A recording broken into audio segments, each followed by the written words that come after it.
सोच सोच के पागल हो रही हूँ। मेरा माइंड तो एक्सेप्ट ही नहीं कर रहा। मम्मी आप क्यों नहीं समझ रही ये बात?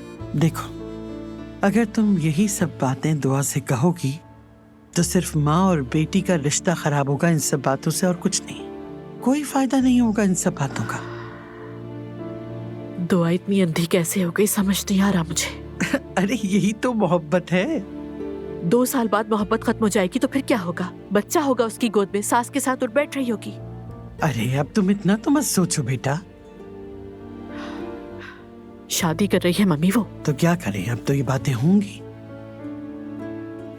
आलिफ बैरून मुल्क से वापस आ रही है। दुआ ने फोन करके अपनी खाला से रोते हुए बात की, पता है तुम्हें?